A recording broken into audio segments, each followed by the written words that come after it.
Morning, everybody. Natalie coming to live, spirit and coffee, and I got my coffee here. Yum, yum, yum.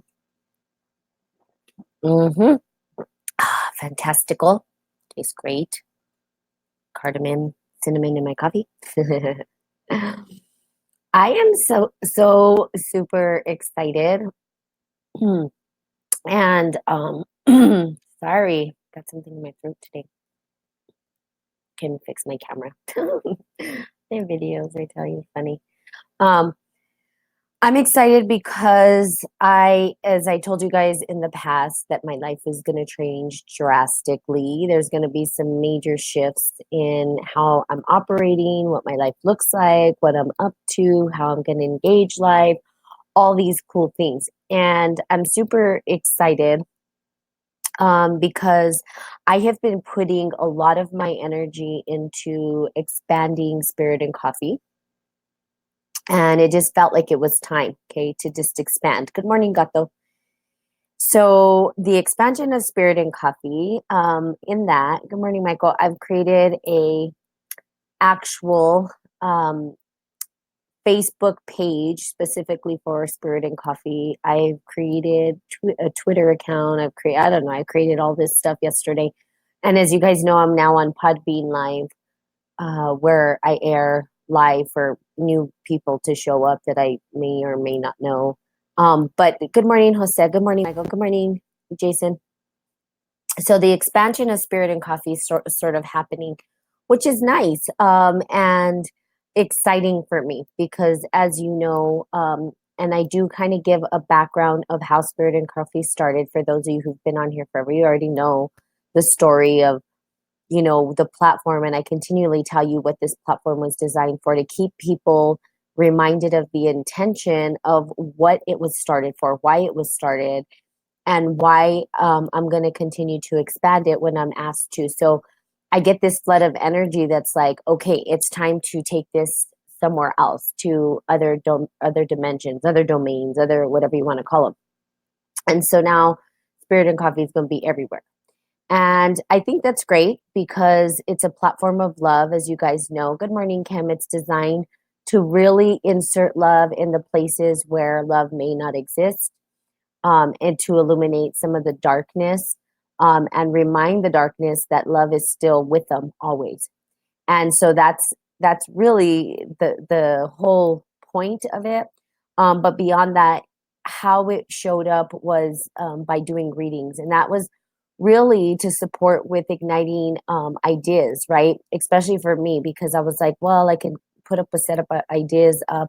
So we never know what we're going to talk about. I never know what I'm going to talk about. It just kind of just comes out, like I become this vessel of God and say, okay, God. So most of it's not even me. If I was talking from Natalie perspective, there'd be a lot of ego. Good morning, Nicole. So it's a gift and it's expanding. And so Podbean is up and running. Um, I like the live videos because I like to engage with you guys, tell you good morning. It's good to see your little emojis, or not emojis, but your little profile. I don't know what they're called. I guess they have a name, but I don't know what it is. But it's good to see your faces on here. And I like the engagement of the live because I like to be able to engage people in conversation. And it's going to be slow moving into the fact that we're going to get people to come on and speak as well and have some dialogue and some conversation around some topics that are hard for others maybe to conceive or get, or certain concepts that people are not able to embody, or it becomes a little more difficult for them to do. And so that's going to kind of, so we get different perspectives, right? Because I'm not the only perspective. I'm one in a trillion, or however many people there are. So super excited about the expansion. I know that eventually I am going to transition to the Spirit and Coffee platform to do my live videos. So I want you guys to know that up front right away. And that way everything can be streamlined, and it's just going to be easier for me. But I do want to make sure that you guys go to the Spirit and Coffee Facebook page and like it, the ones that follow me, so that you guys are able to get on live, because eventually I'm going to transition over there, maybe at the first of the year. So maybe I can do Spirit and Coffee live Facebook on my own personal account for till the first of the year, and then the new year I'm jumping into this whole new uh dimension of spirit and coffee. What, I don't know what it is, right, you guys? And again, I don't get paid to do this. I like to say that because I want people to understand that this is me. um these were instructions given to me. Like, little girl, you're gonna do this. And so I told you guys I'm God's puppy, so like if I'm God's puppy, then I'm like, okay, I'm gonna do it. And this is me giving back. I don't know how it's gonna grow or expand. But I do know that I'm excited that we get to at least give the message in places or to people that maybe are looking for it, are looking for some guidance, some kind of a hope or inspiration, or want that. And so I think it's time to just kind of have fun and expand this, have a little bit more fun with Spirit and Coffee. That's what I say. Podbean's been pretty good, I guess. Sometimes I have followers, sometimes I don't. I'm organic with it. I'm not going to invite people in. If people want to come, they'll come. And so it's exciting. So you're going to see a lot of Spirit and Coffee all over the place. And anything you search Spirit and Coffee, I'm sure it's all going to be my stuff because uh, because I've sort of put it in almost every platform you could possibly think of. So there you go. So you'll know right away. And you guys know the logo. You guys seen it enough to understand. So let's get into the book. As you guys know, I'm reading the Four Agreements. Yay. Good morning, Lydia. How are you? Haven't seen you in a while. Been seeing your beautiful pictures. Hope everything's well. Okay. The Four Agreements is an amazing book. Okay. So here we go. We were talking about the dream world. Okay. Let's see. The outside dream hooks our attention, and we were talking about being hooked yesterday. Teaches us about what we believe, our language, and the language is a code of understanding and communication between humans. Every letter, every word in each language is an agreement. We call this a page in a book. The word page, okay, is an agreement that we understand. Once we understand the code, our attention is hooked and the energy is transferred from one person to another. Now, here's the thing about language, okay? Language creates, and this is super critical. Language will shape the way that we engage with life itself and the perception of life. Okay, there's something called gematria. And at one point, I was trying to understand gematria, but you can spend your whole life trying to understand it. And it's really like the frequency vibration of a word and how that can have an impact on your body.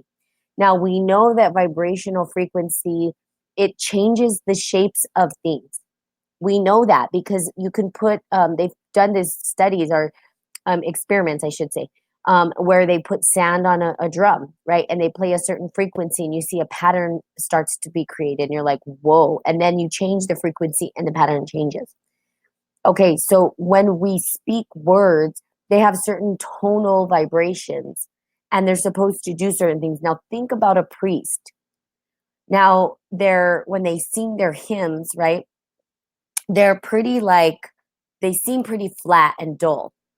But really, it's the ancient practice of using the frequency vibrations and words to ignite a certain response in the cosmos, in the body, and all that.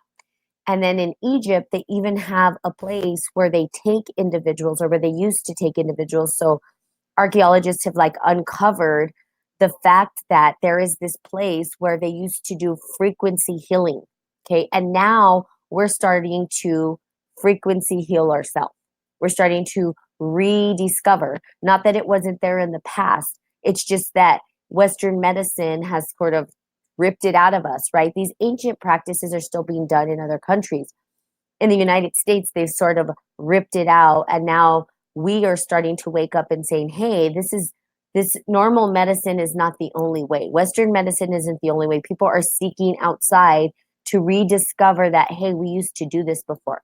Now, I think from the Toltec perspective, is that here in New Mexico, we're very unique in the sense that we have curanderas, we have healers, we have the native tribes who continually have done their practices regardless.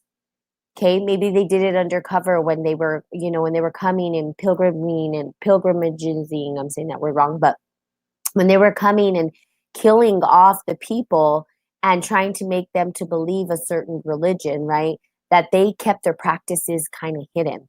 Sort of like Da Vinci, right? He did some of his practices in hiding. He would have gotten in real big trouble if they found out what he was up to, but he did it anyway. And so the natives have continued their sacred practices without letting the people know. And so they've kept it. Now we're coming back. Good morning, Kumar. We're coming back. Good morning, Mario. Good morning, Mark. We're coming back to the sense of, hey, there is a different way to heal ourselves. We understand this.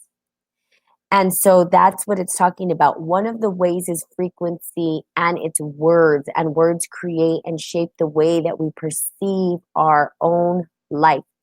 Okay.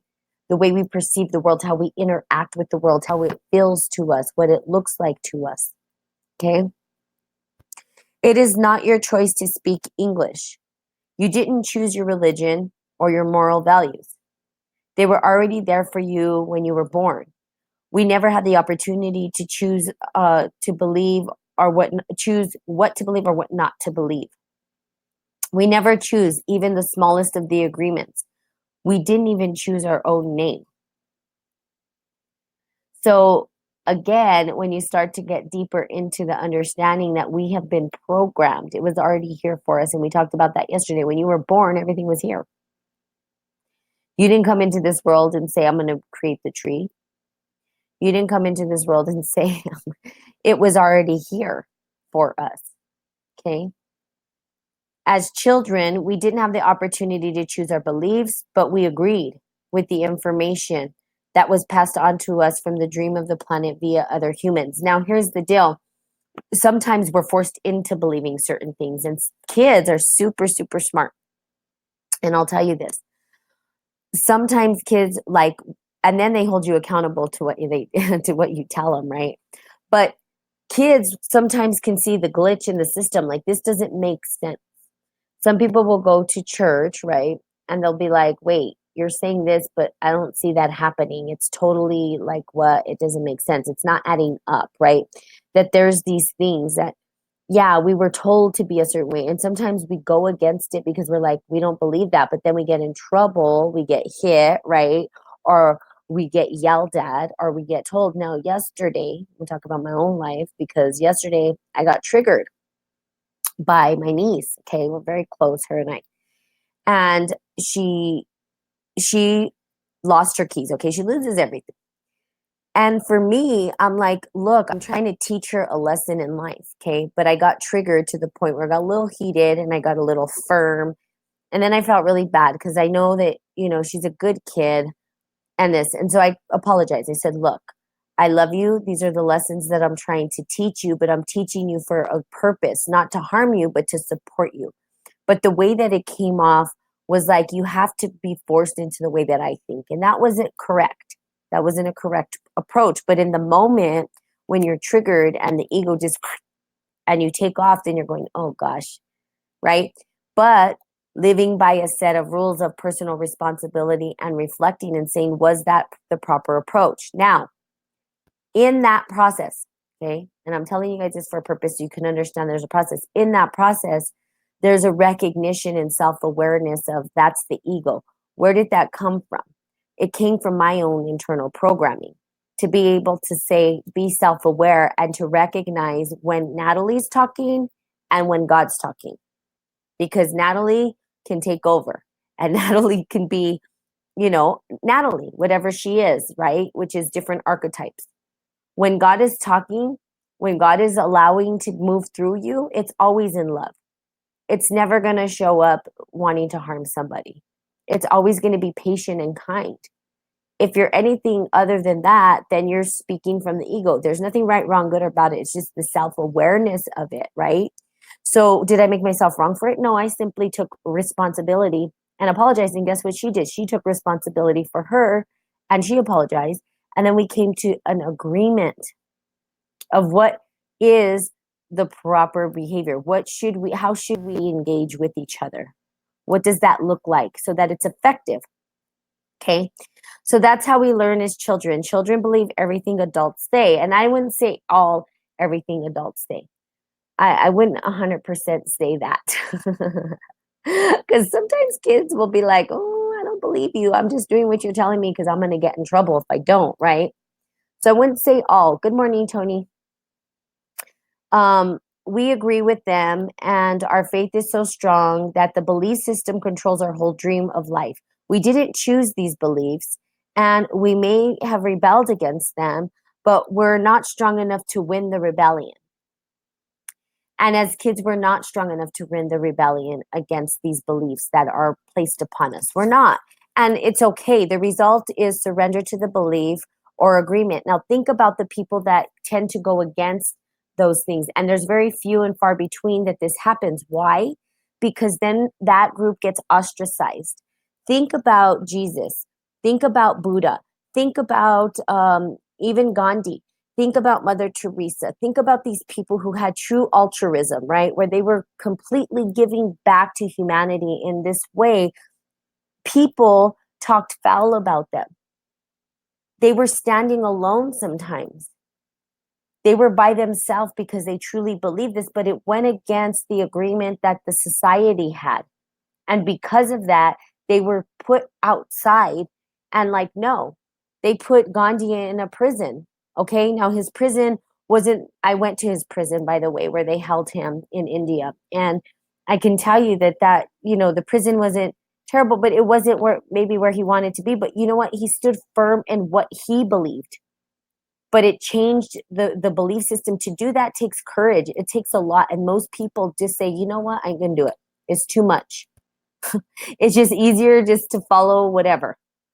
It's just easier to just, play rhetoric or politics or whatever's going on. It's harder to stand up in the face of all that and say, no, look at the whistleblowers. Let's bring it to present day, which I've talked about whistleblowers before. The whistleblowers have been programmed a certain way, okay, to play the game of politics, okay? Good morning, Marcus.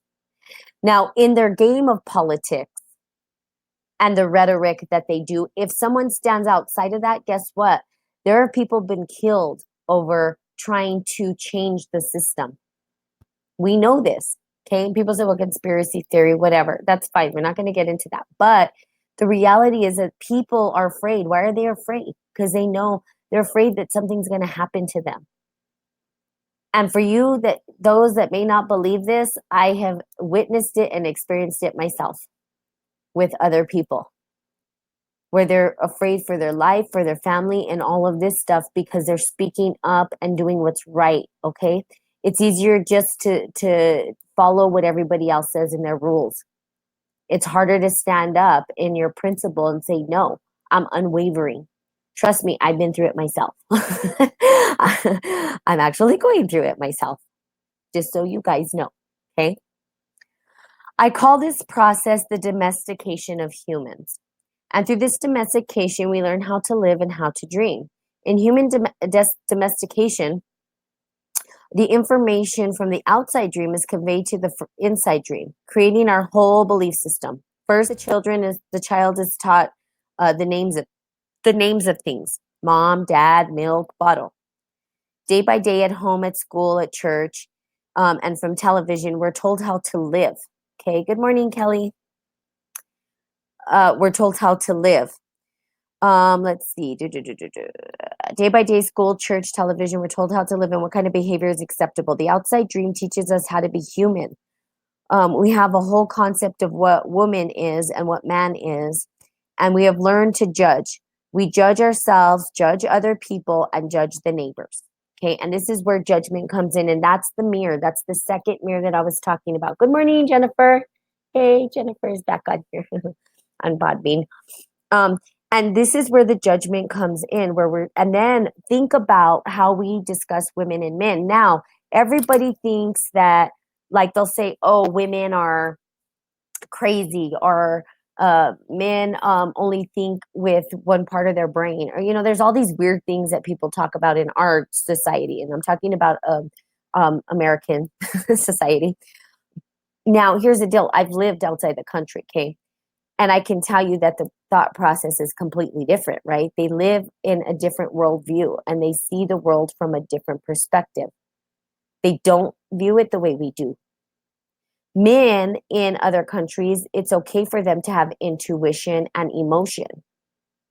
And so I'm going to just tell you a real true story of what happened to me in India, which I was kind of shocked about, right? Good morning, Joe. I was in India and I was not feeling well.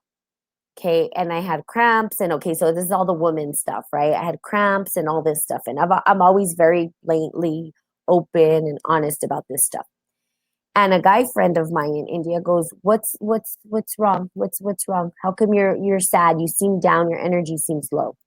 And I just said, um, nothing.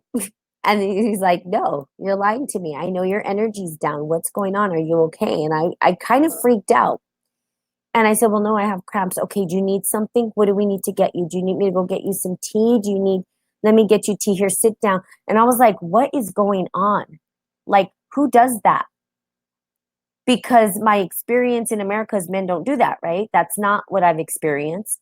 I'm not saying that not all men don't do this, but I'm just saying most men here don't do that. I've never, because why? Because we have been taught in our society at large. I'm not saying everybody, Kate. So I'm just speaking in general terms. Good morning, Brittany. That men have been made wrong to have emotion here. Don't cry, man up, stop your tears. My dad used to say, you want to cry? I'll give you a reason to cry. Stop it. So emotion it was no good. Emotion was like, no, you can't have emotion. What that has done is it's damaged the idea, a part of ourself. It's totally shut a part of ourself off. But the norm in our culture is to say that. So then they say, oh, women are so emotional. And the men are like, I'm not emotional. I'm tough. Okay, but you go somewhere else and it's not that way. The men are completely different. Why? Because we've been shaped by society's norms, okay, cultural norms. That's why people will go to another country and not fit in because they weren't raised that way or they don't understand it. And like they do arranged marriages in India. People here in America are like, what? I have to be told I'm going to live with my parents. What? It's bad to live with my parents. I can't live with my parents. In India, they live with their parents their whole life, right? Because they understand the value of family dynamics and the support from a family unit to be together, to coexist together so that they can co-create together. Now, the difference is there's no right, wrong, good, or bad about it, but there are consequences to every perspective that we have. There's going to be something that shifts off or on. And so it's looking at the whole and saying, what works for me? Okay.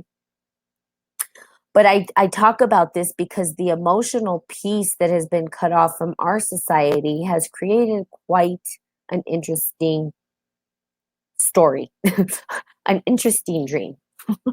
It's like, where did I end up? What dream did I end up in? I want to be in that dream. Why am I in this dream? But then you have the defiant ones, the ones that are like, no. And so when people say all guys are like this, I'm like, no, they're not. You can't, not all guys are the same way. Not all women are emotional. There's men who are emotional. Everybody has emotion, as a matter of fact. Maybe some are, a little higher than others, and that's fine. But we all have emotion. We're human. We're not robots. I mean, we're organic robots maybe, but awareness is in us, and love and compassion and sadness and everything else that can exist is within us. Okay. Okay. So let's see. Children. Okay. Where was I? Okay. Children are domesticated the same way we domesticate a dog. Like I said, I am God's puppy. A cat, or any other animal. In order to teach a dog, we punish the dog and we give it rewards. We train our children, whom we love so much, the same way, and we train them, any domesticated animal, with the system of punishment and reward. We are told, you're a good boy or you're a good girl when we do what mom and dad wants us to do. And when we don't, we're a bad girl or a bad boy. Okay. When we went against the rules, we were punished. When we went along with the rules, we got a reward. Where we were punished many times a day, and we were also rewarded many times a day. Soon we became afraid of being punished and also afraid of not receiving the reward. So afraid and afraid. scarcity. Now, this is hard, okay, because these are parents. Now, I'm going to say this about parents really quickly because most people, I'm sure, on this podcast are parents. I'm not, okay? I couldn't even understand the magnitude of what the responsibility you guys have, okay? And I just want to say that I totally um, love and appreciate the fact that you are parents and that you're raising children because it is hard, okay? And I know that it's hard because I hear from parents, I understand that we as a society didn't get some kind of a manual or training on how to be a parent. We only shape our children the way that we think that they're going to be successful. So we say, oh, okay, well, here's what I know worked in my life. This is how I'm going to teach them to be because I don't want them to make the same mistakes I made or my parents made. And so we just experience, right? That's what it's been from experience. Unless you're like reading books of how to be a better parent or how to be a good parent. Most people, I don't know that most people do this, right? I think what happens, good morning, Mark, is that you're in a relationship. Of course, you're all having fun and woo, and then oops, I'm pregnant. And then it's like, whoops, I didn't know that I planned this, but it is here and here it is. Some people plan it. Okay, I'm not saying that they don't, but I think most babies are not planned. It's just more like that interaction of two people coming together having a good time. Okay, anyway, so you have your children. There's no book or manual that tells you what to do. You're just training them the way that because you want them to have a better life. And such a huge responsibility, right, for parents. This is huge. And so, first, I commend you. Secondly, good luck. And you do it in hopes that that they can survive without you. But when we start to reward them and this and that, and we're instilling fear in them, there may be fear in them. But that's not right, wrong, good, or bad, right? There's nothing you should beat yourself up. It's because that's how you were taught, and you're barely maybe learning that you're programmed. You may not even know that you're programmed. This may be the first time you're hearing this information. I would say that most people know that they're programmed, especially on this podcast. So you are programmed. And so you have that huge responsibility as a parent. And so I'd say, good job for where you've come or where you're at. Congratulations. Like, give yourself a pat on the back for even going there because that seems to me a very scary space to be as a parent. I have a niece who I feel like I've been sort of like her mother, but I'm not. At the end of the day, I'm not. I didn't carry her. I don't know what that whole process feels like. But I commend you. I commend all the parents out there. So good job, just so you know, and keep going. That you're just doing the best that you can. Okay, I just want to say that because there's no manual, right? That tells us they don't teach you in school. Like they give you a pet rock or something. I don't know that you have to take care of or something. I never went through that class. They were like, we don't trust you with the rock, Natalie. Okay, so you become afraid. Okay, the reward feels good, and we keep doing what others want us to do in order to get the reward. With that fear of being punished and the fear of not getting the reward, we start pretending to do what we're not, yet just to please others, just to be good enough for someone else. We try to please mom and dad, and we try to please our teachers. We try to please the church, and we start acting, and we pretend to be what we are not because we are afraid of being rejected. The fear of being rejected becomes the fear of not being good enough. Eventually, we become someone that we're not, and we become a copy of mama's beliefs, daddy's beliefs, society's beliefs, and religious beliefs. Here's just going to tell you really quickly for those of you still on here. This is why I got in trouble, and this is why I'm still in trouble as an adult. I do not conform. I am a nonconformist, and it has been a painful life for me because of this. I'm going to tell you this story because it's harder. Okay, and here's the connection to rejection. So for those of you on Podbean, and pretty much I think everybody on Facebook Live understands that rejection is, I get so happy. I love rejection. And people are like, what? And I'm like, yes, I love rejection. It is the most, good morning, Roberto, powerful force that we have. It is the most important force that we have to start to walk our birthright. And that is why I teach people how to use this energy in a practical sense. So what if we have the reject? So what if they're talking about, yeah, your mom's programming? Now what? How do I even or how do I stand up for what's good for me now? Now that I'm an adult and everybody's told me what the hell I have to do, guess what? I get people saying, Natalie, can you support me? Can you coach me? I want to do what I want to do for my life. And that's my purpose, is to get people on track to do what they truly desire in their life. Okay. That's why I'm here, because they are so programmed by society. They're so programmed by their parents, what they think. How are they going to look at me? I am one of these people who does not give two shits what people think about me. And I continue to do what I'm going to do. Now, I do things with a sense of purpose and loving intention. Good morning, Betty. So I'm not doing things to harm, okay? Because I am a light worker. But I'm not gonna give up my principles for others. You cannot buy me off, in other words. Now, this has gotten me into a lot of trouble. So here's the part where I'm going to tell you guys, it's easier to go with the flow of life than it is to stand up and firm in your beliefs and tell everybody no, because you might end up standing alone. And that's just the reality. So spiritual awakening and a spiritual path it's the hardest path to take. It's not easy. People think that it's this, oh, let's go meditate for 5 hours and now we're fine. And no, that's not how it works.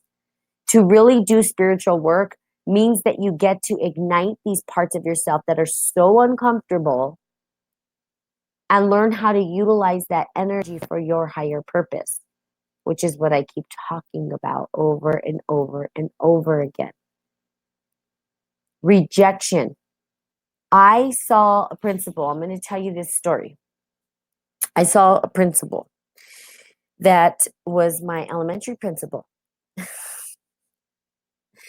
I think I've told you guys this story before, but I saw her. Like I had never gone up to her. I'd seen her around town before, but never really gone up to her. And then one day I walk in a coffee shop and it was a perfect time. And I said, "You're Dora, aren't you?" She goes, "Yes." I said, "I was your student ages ago. You were my principal." She goes, "Really?" And I go, "Yes." She goes, "Well, what's your name?" And I told her my name. And then I go, "Well, I don't think you'll remember me because it was years ago." I said, "But I'm going to tell you, thank you."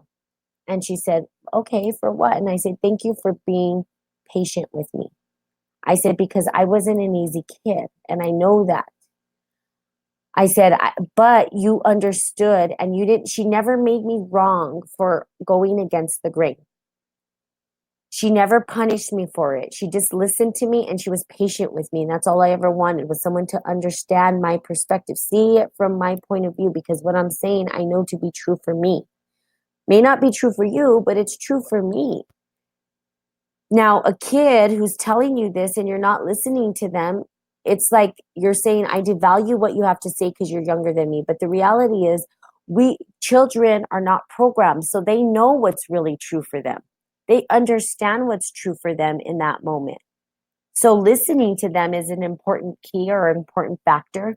I just wanted to be listened to as a kid, but nobody wanted to listen. They just kept telling me, this is what you're going to do. And I'm like, no, I'm not going to. And I got in trouble quite a bit. I got in trouble so much. And it didn't matter to me if I was punished, because the punishment didn't scare me, because I knew what was true for me and I stood firm in that. Okay. Now, this is an ability that, yes, I had as a child. Not everybody has that ability, and that's okay. There's other strengths that people were born with. But I never got the golden medal for following all the rules. And I went to my principal one day and as soon as I got into school, I said, I'm not going into class. I'm going directly to the principal because I need to have this conversation with her.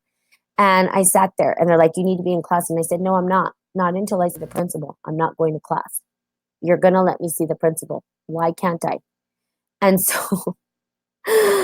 so I went in and I spoke to my principal and I said, look, I don't feel that I'm supposed to be in this class. I want to be in the other class and this and that. And I told her what was going on.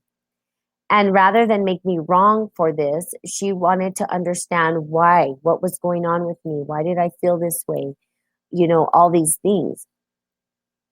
And it was really nice. So I thanked this woman. And by the way, this principal got an award for being like one of the best principals in our state.